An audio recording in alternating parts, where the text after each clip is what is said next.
4. Diagnóstico en fisioterapia. Según Kenzie, 1981, 1986, 1990, Kenzie May, 2003, y Maitland, 1986, 1994, determinar la fisioterapia más adecuada para pacientes con dolor de espalda y cuello requiere un diagnóstico mecánico que registre los cambios en los síntomas causados por el movimiento.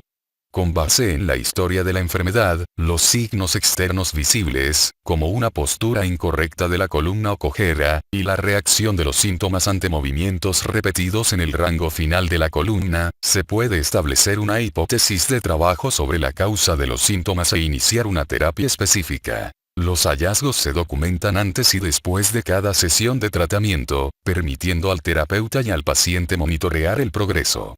El diagnóstico y el tratamiento que éste requiere se revisan regularmente. Después de 5 sesiones de tratamiento, se debe observar una mejoría en los síntomas.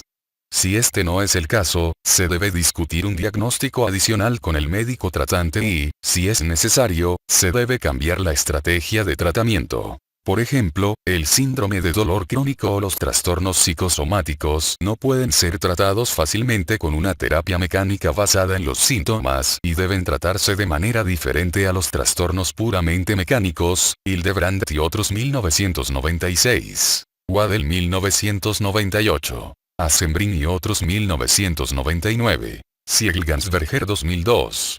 El diagnóstico y la documentación aplicables a todas las secciones de la columna se explican en este capítulo. Las características especiales de la columna lumbar, torácica y cervical, así como los formularios de evaluación diagnóstica, se encuentran en los capítulos 6 a 8 correspondientes. 4,1.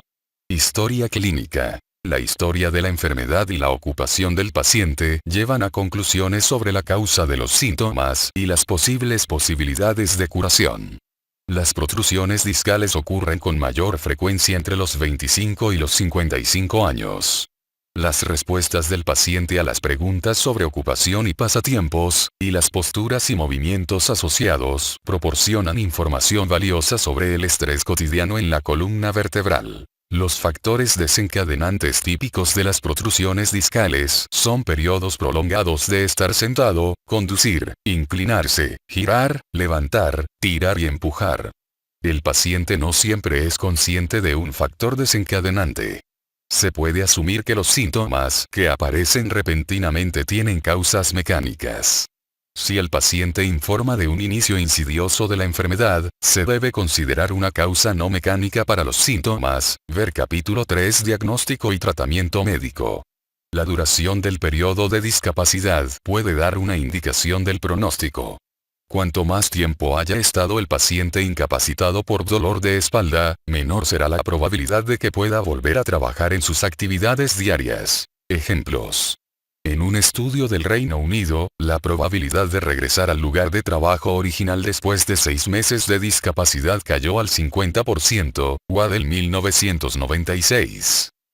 En un estudio en Noruega, el 42% de los pacientes que estuvieron incapacitados después de 6 meses aún no habían regresado a sus lugares de trabajo después de 12 meses, Hagen y Thune 1998.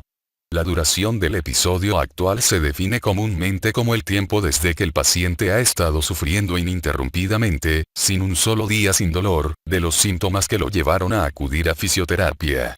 Según esta duración, los síntomas se pueden clasificar como agudos, hasta 6 semanas, subagudos, 6 a 12 semanas, o crónicos, más de 12 semanas. Ver capítulo 2 Principios generales. La evaluación de los objetivos alcanzados durante la terapia y el pronóstico para la duración esperada de la terapia dependen de la duración de la queja. Por lo general, cuanto más persiste la enfermedad, más difícil y prolongado es el tratamiento y menores son los incrementos hacia la curación. El resultado final alcanzable también es mejor en pacientes con síntomas agudos. Una parecía que solo ha durado unos días a menudo retrocede con tratamiento exitoso, pero si ha persistido sin cambios durante un año, es poco probable que se resuelva.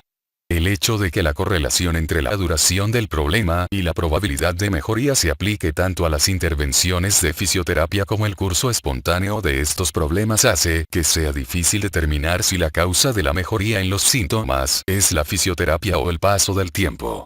Esto también es cierto para las intervenciones quirúrgicas. El desarrollo de los síntomas y la terapia previa proporcionan información sobre si el proceso de curación ya ha comenzado.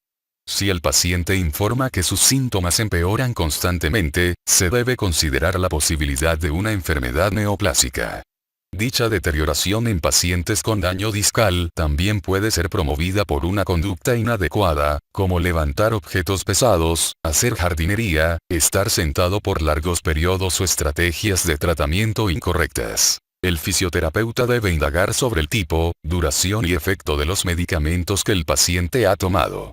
Algunas conclusiones sobre la naturaleza de la enfermedad pueden basarse en la eficacia de los medicamentos. Por ejemplo, si los agentes antiinflamatorios y los corticosteroides han aliviado el dolor, se presume que la enfermedad está asociada con un proceso inflamatorio. Incluso las protrusiones discales se asocian frecuentemente con una reacción inflamatoria. Por otro lado, el tratamiento con corticosteroides también proporciona alivio sintomático para muchos pacientes con tumores. La historia previa y el curso de episodios anteriores proporcionan información valiosa para la evaluación de un episodio actual. Los problemas que ocurren y desaparecen con el cambio de estrés físico indican un evento mecánico. Los síntomas que se presentan lentamente y sin causa aparente también pueden tener otras causas no mecánicas. El daño discal generalmente tiene una historia que ha durado años. Los pacientes a menudo se quejan de dolor de espalda y cuello que han sufrido en intervalos más o menos regulares. Se debe preguntar al paciente sobre los efectos del tratamiento administrado en cada caso. Esta información puede influir en la planificación del tratamiento. Las medidas ineficaces y dañinas deben suspenderse o evitarse, respectivamente. El objetivo del tratamiento debe ser permitir al paciente evitar la recurrencia de los síntomas. Se pregunta a los pacientes cuándo se sienten mejor y cuándo se sienten peor. La interrogación debe tener en cuenta diferentes momentos del día y posturas y actividades específicas. Los síntomas que no mejoran ni empeoran con ningún movimiento en particular probablemente no sean de naturaleza mecánica. Las personas que sufren daño discal suelen experimentar un aumento del dolor por la mañana, en reposo, al estar sentados o al inclinarse. Para determinar la susceptibilidad de los síntomas a los factores mecánicos, irritabilidad según Maitland 1994, se le pregunta al paciente cuánto tiempo tarda en una posición específica o movimiento en que los síntomas se intensifiquen y cuánto tiempo tarda en regresar al nivel original bajo la influencia de una mejor posición o movimiento. Un aumento en el dolor causado por toser, estornudar o esforzarse se considera evidencia de una protrusión discal. No está claro si el aumento asociado en la presión intraabdominal también aumenta la presión en el disco o si la flexión de la columna aumenta la irritación mecánica. Una historia de trauma o una operación puede estar asociada con los síntomas actuales y constituye una contraindicación para el examen y tratamiento mecánico. Los pacientes con daño discal se mueven menos, pero suelen tener un apetito normal. En consecuencia, tienen más probabilidades de ganar peso que de perderlo. Una pérdida de peso no deseada podría apuntar a un tumor u otra afección médica. Si, además, se informa una sensación general de malestar y debilidad, se debe discutir la posibilidad de una malignidad con el médico tratante. 4,2. Diagnóstico por observación. La pérdida de lordosis y el desplazamiento lateral de la columna vertebral son típicos en pacientes con daño en los discos. En contraste con la escoliosis idiopática, en el desplazamiento generalmente no se observa una contracurva. Esto significa que en el desplazamiento lumbar y torácico, la cintura escapular se desplaza hacia un lado en relación con la pelvis, figura 4,1a. AD.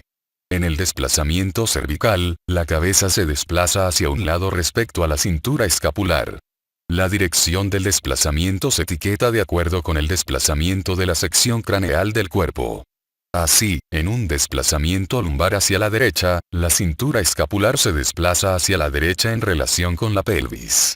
En la mayoría de los casos, aunque no siempre, el desplazamiento se observa alejado del lado afectado por el daño en el disco. La pérdida de lordosis en pacientes con daño en discos lumbares puede reconocerse por la posición de la pelvis. La sínfisis y el arco inferior de las costillas están más cerca entre sí que en la posición neutral, o por una inclinación hacia adelante de la parte superior del cuerpo, figura 4,1.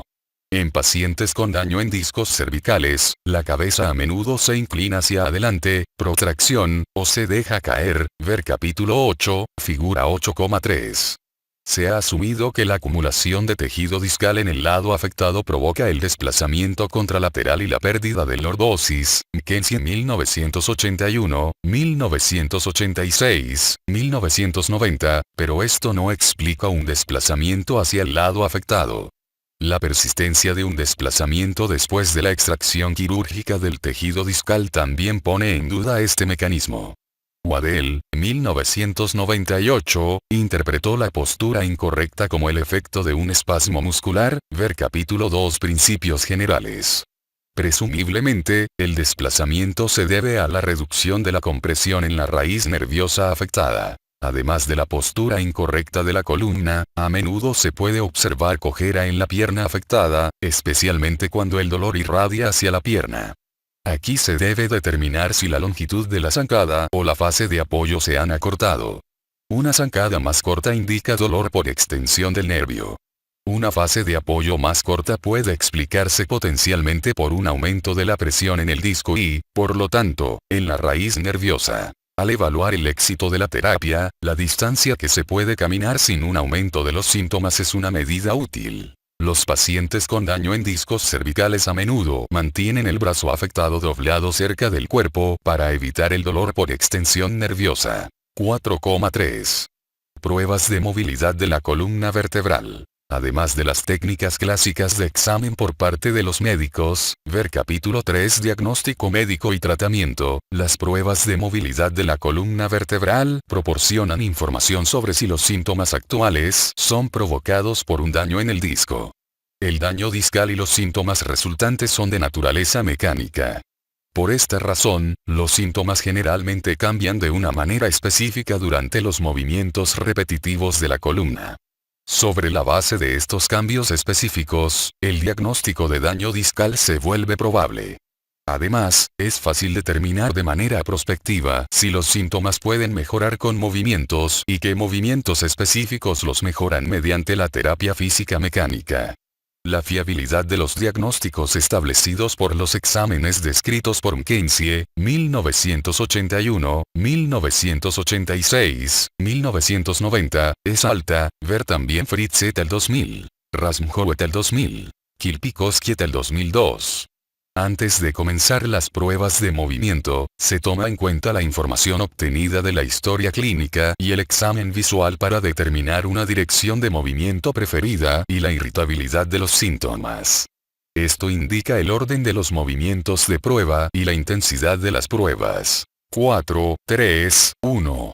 Orden de los movimientos de prueba. El objetivo es establecer el diagnóstico más certero posible utilizando un pequeño número de movimientos de prueba, ver 4, 6, 1 cambios típicos en los síntomas del daño discal. Al mismo tiempo, el terapeuta debe encontrar un movimiento que el paciente pueda practicar por sí mismo para mejorar sus síntomas. Debe evitarse intensificar los síntomas.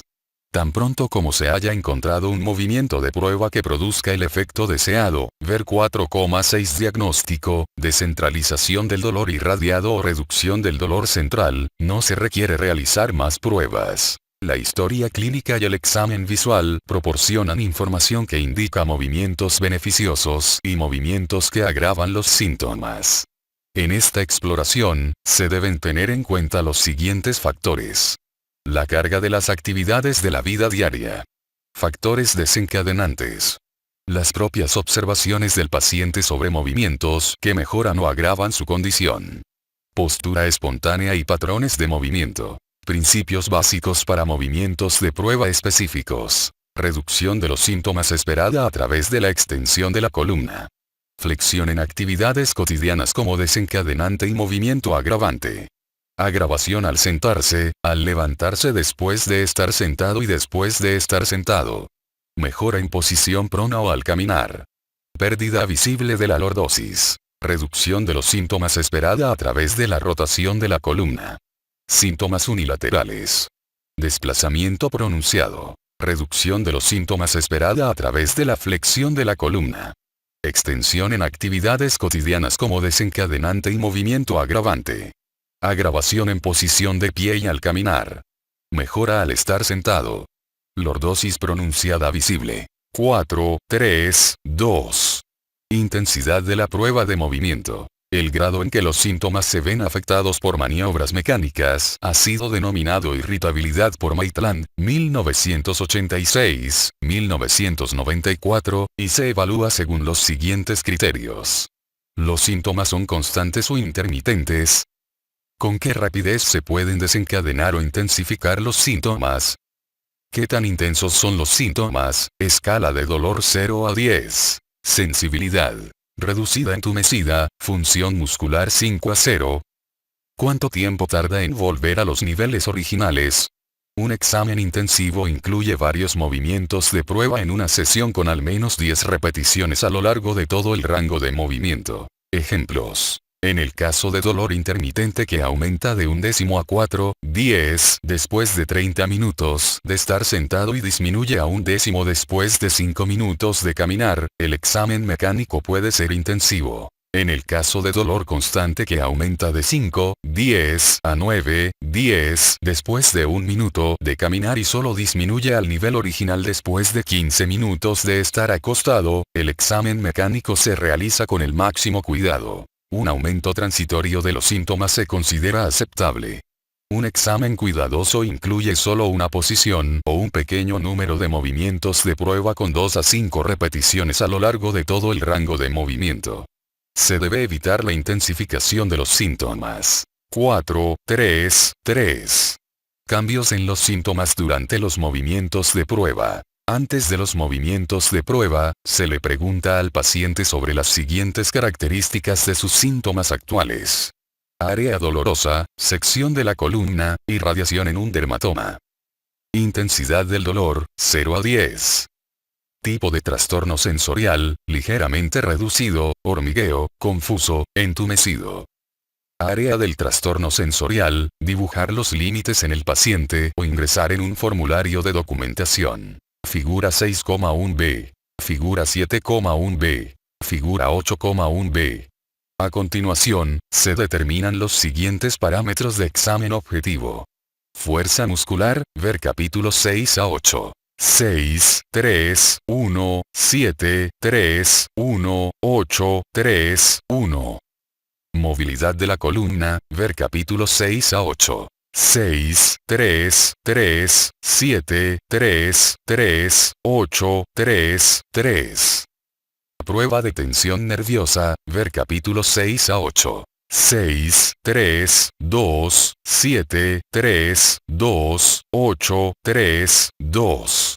Después del examen realizado por el fisioterapeuta, se le pide al paciente que realice movimientos específicos de la columna con varias repeticiones, en la medida de lo posible, y se describe el comportamiento de los síntomas durante los movimientos. Después de los movimientos de prueba, se revisan y documentan nuevamente todos los síntomas. Área dolorosa. Intensidad del dolor. Tipo de trastorno sensorial. Área del trastorno sensorial. Fuerza muscular.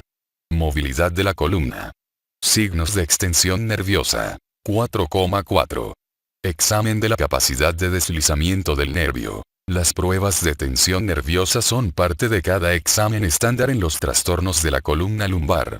El signo de la SEGE, elevación de la pierna recta, SLR, es evidencia de trastornos en el plexo lumbosacro y raíces nerviosas L5 y S1, mientras que el signo de la SEGE invertido, flexión de la rodilla en decúbito prono, PKB, examina la tensión del nervio femoral y las raíces nerviosas L1 a L4. La prueba de tensión nerviosa del miembro superior, prueba de tensión del miembro superior, ULT, y la prueba global de tensión nerviosa, SLUMP, aún no son aceptadas de manera general, ver capítulos 7 y 8.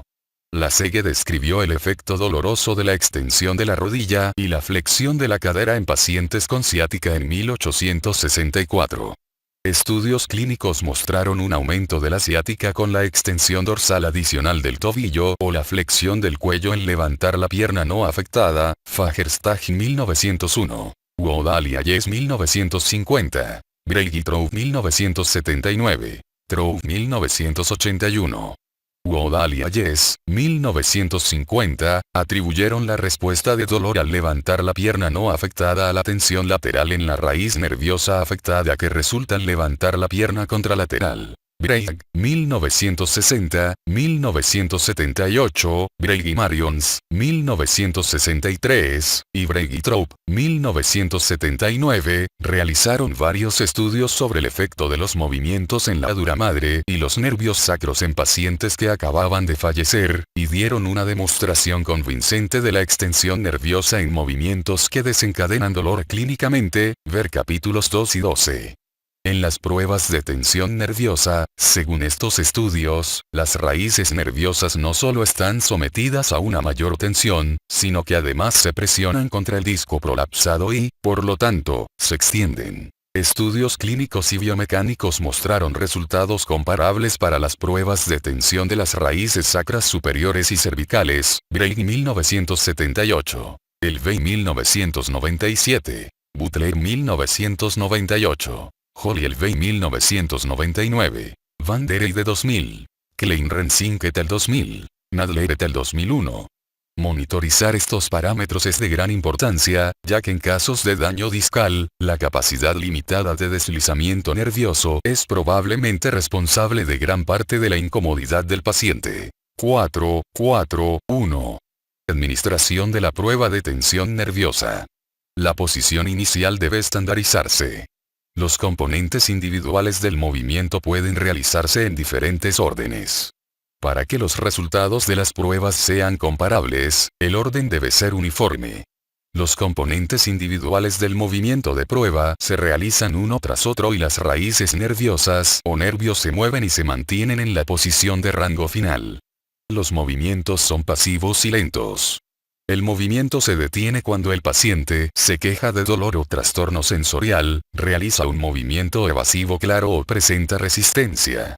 Esto puede representar el final normal del rango o ser provocado por una actividad muscular refleja que puede considerarse un mecanismo protector, espasmo protector Maitland 1986, 1994, Elvey 1997, Butler 1998. 4.4.2. Evaluación de los resultados de la prueba de tensión nerviosa. La prueba se evalúa como positiva en los siguientes casos. Se reproducen o intensifican los síntomas familiares para el paciente. Se puede observar una clara respuesta posicional, por ejemplo, extensión del cuello. Se produce una diferencia clara entre ambos lados. 4.4.3.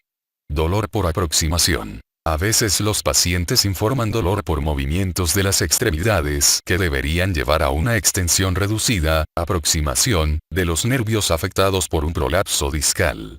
Si los dolores provocados predominantemente por movimientos de aproximación de las extremidades persisten y se sienten en la columna o a lo largo de los nervios periféricos, deben realizarse movimientos de prueba que sean opuestos a la prueba de tensión nerviosa. 4.5. Instrucciones generales para completar los formularios de evaluación diagnóstica. Las instrucciones especiales para la documentación de hallazgos se encuentran junto con los formularios de evaluación diagnóstica en los capítulos relevantes sobre la columna lumbar, torácica y cervical, capítulos 6 a 8. Figura 6,1. Figura 7,1. Figura 8,1. A continuación, se presentan algunos aspectos específicos sobre el formulario de evaluación diagnóstica. Formulario de evaluación diagnóstica página 1. Diagnóstico sospechado en la primera visita. El diagnóstico que aparece en la receta o en las órdenes del médico puede ser un diagnóstico sospechado o definitivo. Puede coincidir o diferir del diagnóstico establecido en base a los movimientos de prueba. A menudo, la receta o la orden solo clasifica los síntomas como un síndrome, por ejemplo, lumbalgia.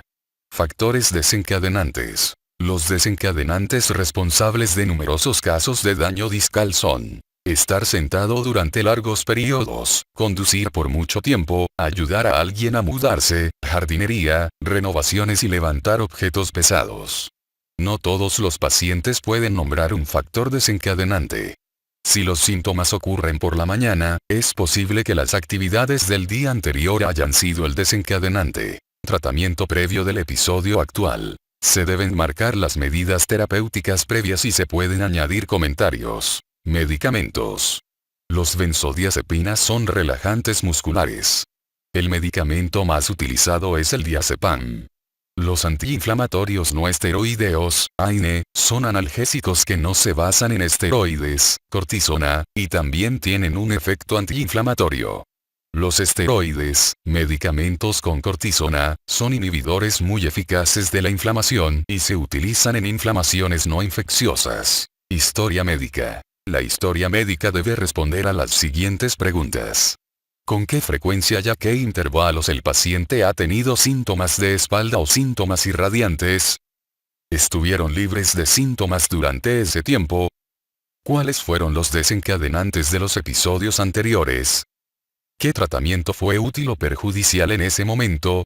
Diagnóstico de fisioterapia. Aunque el diagnóstico solo se establecerá después de un examen de fisioterapia completo, es útil para una mejor visión general anotarlo en la primera página del formulario de evaluación diagnóstica. Ejemplos. Problemas discales, mecánicamente, reducibles. Problemas que no se pueden modificar mecánicamente. Problemas que son predominantemente psicosociales. La hipótesis de que los problemas del paciente están dominados por factores psicosociales puede sustentarse en observaciones como las siguientes. Descripciones de dolor que cambian constantemente, reacciones demostrativas al dolor, movimientos evasivos extremadamente bruscos, o movimientos en direcciones que antes se describían como dolorosas, ver capítulo 11 Factores de riesgo psicosocial.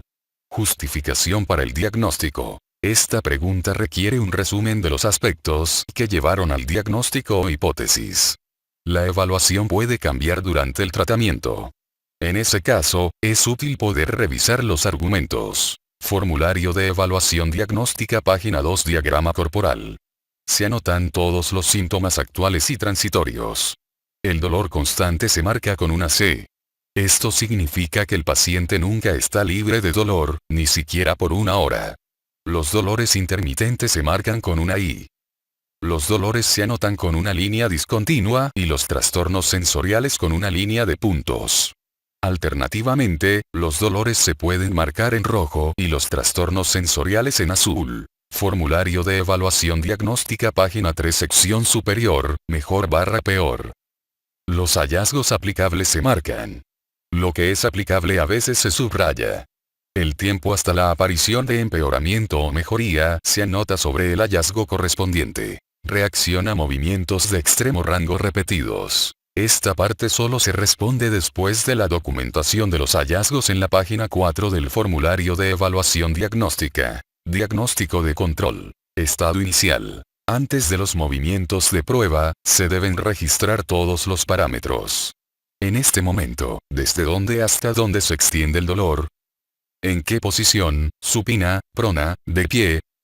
¿Qué tan intenso es el dolor? Escala de dolor 0 a 10. Orden de las pruebas. La secuencia de pruebas se selecciona en un orden que es más relevante para los pacientes con daño discal. Si se realizan en un orden diferente, esto debe documentarse, 1, 2, 3, etc., ya que es posible que después de una prueba, se obtenga un nuevo estado inicial para la siguiente. Documentación. Columna 1. Se enumeran los movimientos de prueba. Columna 2. Se anota la reacción del paciente durante el movimiento. Columna 3. Se anota el comportamiento de los síntomas después del movimiento. La ortografía se indica sobre cada columna. El significado de las abreviaturas se explica en la leyenda. Trabajar con abreviaturas y signos ahorra espacio y tiempo. Además de la documentación con signos, se debe anotar la extensión e intensidad precisa del dolor después de los movimientos de prueba. En pacientes con signos de tensión nerviosa positivos, es útil probar estos signos después de cada movimiento de prueba y también anotar este hallazgo en la tercera columna. De esta manera, el examinador obtiene una imagen precisa de los cambios en los síntomas durante los movimientos de prueba y puede comparar los hallazgos de diferentes días. Este método de recolección de datos facilita el cambio de examinadores o terapeutas si es necesario. Formulario de evaluación diagnóstica página 4. Diagnóstico de control. Esta página se utiliza para documentar el progreso en cada unidad de terapia. Dolor. El dolor se registra con la escala visual analógica, EVA, o la escala numérica analógica, ENA 0 igual sin dolor, 10 igual el dolor más intenso imaginable. El paciente puede marcar una X en el punto correspondiente en la escala visual, o se le pide un número, escala numérica. En las 4 evaluaciones del dolor, se registran la ubicación del dolor en ese momento y la actividad durante la cual el dolor mostró ese grado de intensidad. El dolor se registra antes y después de la fisioterapia, si es posible bajo una situación de estrés, es decir, en posición de pie. La documentación del dolor mínimo en las últimas 24 horas proporciona información sobre si el dolor es constante, es decir, nunca es 0, 10, o intermitente, figura 4,2. Irradiación del dolor. Esta se mide en centímetros desde el segmento espinal afectado a lo largo del curso del dolor hasta el límite distal de la irradiación, incluso si no se siente dolor en la columna. Si el paciente indica dolor en 2 ubicaciones discretas dentro de un mismo dermatoma, por ejemplo, glúteo y lado externo de la pantorrilla hasta el tobillo externo, la irradiación del dolor se mide desde el segmento L5, S1 hasta el tobillo externo. Trastornos sensitivos. El área afectada por el trastorno sensitivo se marca en la piel del paciente con un bolígrafo. Los límites lateral, superior e inferior se prueban individualmente pasando el dedo sobre ellos. En el examen de control al día siguiente, se puede determinar el cambio en el trastorno sensitivo y, si es aplicable, se puede anotar el desplazamiento distal o proximal del límite.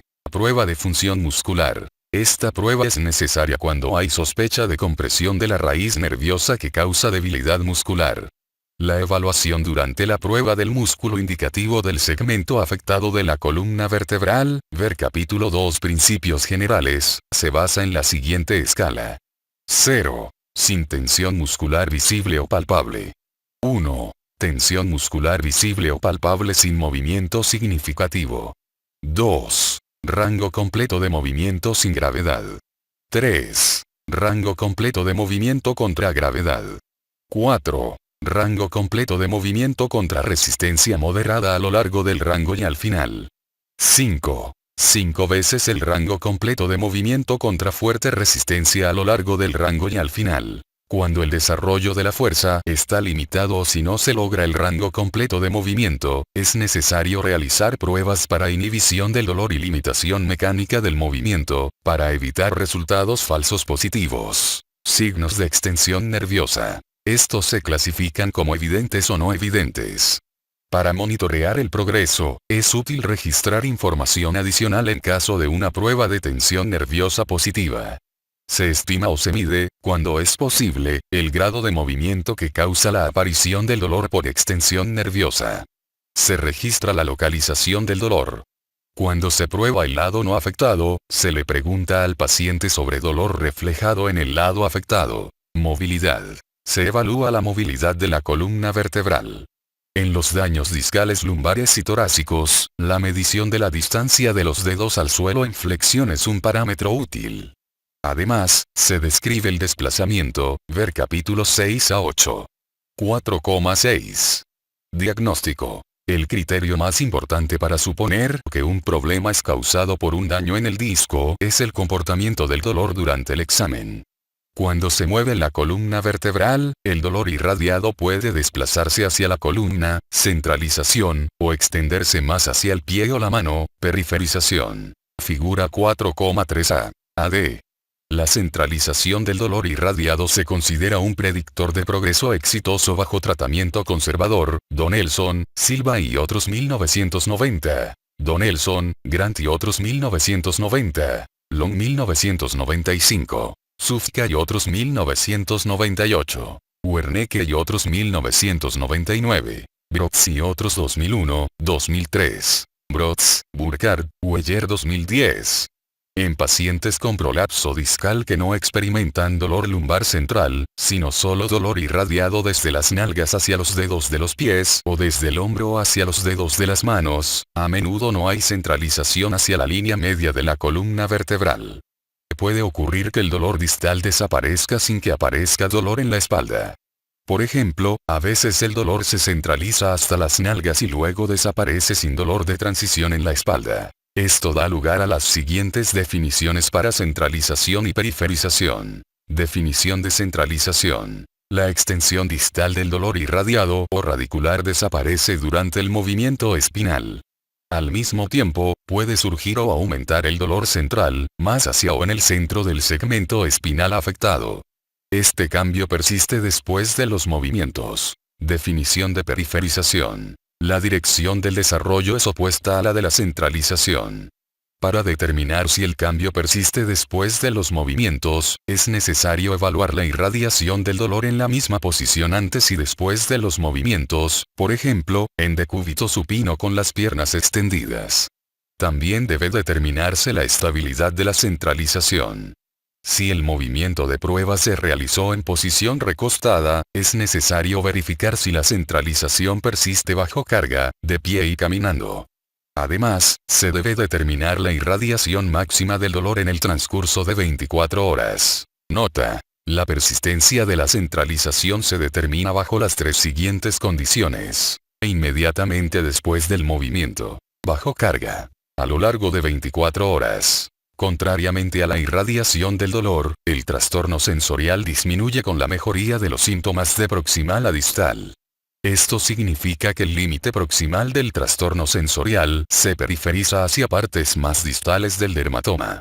Los trastornos sensoriales residuales suelen encontrarse en las puntas de los dedos o de los pies. Nota: si el dolor irradia en un día dado al menos una vez durante más de 30 minutos, hasta exactamente la misma distancia que en el primer día de tratamiento, y esta irradiación alcanza hasta la rodilla o el codo, debe considerarse la posibilidad de una cirugía, ya que la continuación de la fisioterapia en estos pacientes lleva a una resolución muy lenta y permanente de los problemas. 4, 6, 1. Cambios típicos en los síntomas de daño en el disco. Problemas de disco reducibles mecánicamente. Después de movimientos repetidos, normalmente 10 veces, en la dirección beneficiosa, el dolor se desplaza rápidamente durante los movimientos desde lo distal hacia la columna hasta que finalmente disminuye. Al mismo tiempo, mejora la movilidad espinal. La mejoría persiste después de los movimientos repetidos. En la prueba de tensión nerviosa, el dolor se experimenta más tarde que antes de los movimientos. Los trastornos sensoriales y la debilidad muscular normalmente mejoran en días, no durante el ejercicio. El mecanismo de acción de la terapia física mecánica se concibe de la siguiente manera. El movimiento óptimo ejerce presión en el punto al que se desplaza el núcleo gelatinoso. El núcleo se aleja de la presión, se alivia la presión sobre la raíz nerviosa y desaparece el dolor radicular. No se sabe si en algunos pacientes esta maniobra no solo lleva al retorno del material del disco, sino también a una posible secesión parcial del prolapso discal. En la prueba de tensión nerviosa, el nervio puede deslizarse mejor, de modo que el movimiento puede continuar realizándose sin dolor. La limitación del movimiento debido a la acumulación de masa gelatinosa en el borde del cuerpo vertebral disminuye. Al mismo tiempo, mejora la movilidad espinal. Cuando se repiten movimientos desfavorables, se observan los cambios opuestos. En consecuencia, estos movimientos deben evitarse. Problemas de disco no reducibles mecánicamente. En respuesta a movimientos repetidos, el dolor se desplaza rápidamente hacia las extremidades y finalmente aumenta. En este tipo de cambio, el movimiento de prueba no debe repetirse más de 5 veces. No se encuentra ningún movimiento que centralice el dolor. Al mismo tiempo, la movilidad espinal generalmente empeora. El empeoramiento persiste después de los movimientos repetidos. En la prueba de tensión nerviosa, el dolor se experimenta antes que antes de los movimientos. Los movimientos de prueba no deben realizarse de manera que aumenten los trastornos sensoriales y la debilidad muscular. Enfermedad del disco que no se clasifica como prolapso. Donelson y otros, 1997, mostraron que la centralización y la periferización del dolor están significativamente correlacionadas con desgarros en el anillo fibroso, ver capítulo 2 estudios seleccionados sobre trastornos espinales. La inhibición del movimiento puede ser considerable, mientras que la irradiación del dolor solo se extiende hasta la región lateral de la columna o hasta la primera gran articulación, por ejemplo, cadera, hombro. Los pacientes con dolor inespecífico, cuyo diagnóstico radiológico no muestra prolapso discal, aún pueden tener una enfermedad discal tratable. Si los movimientos de prueba provocan los mismos cambios en los síntomas que en un prolapso discal confirmado, se puede suponer, incluso sin un diagnóstico radiológico, que existe una enfermedad discal. Si no se informa de dolor irradiado, el diagnóstico sospechado de daño discal puede establecerse en base a los siguientes parámetros. El dolor cambia durante el movimiento, pero no en ubicación, solo en intensidad. McKenzie 1981, 1986, 1990. Donelson y otros 1997. McKenzie May 2003. La movilidad espinal también cambia durante el movimiento. Estos cambios persisten después de los movimientos. El signo de extensión nerviosa es a menudo negativo desde el principio. No hay déficits neurológicos. 4, 6, 2. Establecimiento del diagnóstico. Después del examen completo de fisioterapia, se puede establecer un diagnóstico provisional. Para ello, se deben considerar los aspectos que favorecen o desaconsejan un diagnóstico específico. El diagnóstico provisional de enfermedad discal puede establecerse en base a las tablas 4,1 y 4,2. Para asesorar al paciente y planificar el tratamiento, es necesario estimar el éxito del tratamiento. Para ello, se requiere una respuesta sobre si los síntomas son reducibles mediante fisioterapia, tabla 4,3. En base a los movimientos de prueba espinal repetidos, se pueden realizar diagnósticos alternativos, tabla 4,4. En ciertas circunstancias, se podrían sugerir más exámenes o introducir tratamientos específicos. Estos son diferentes de las estrategias de terapia para pacientes con enfermedad discal.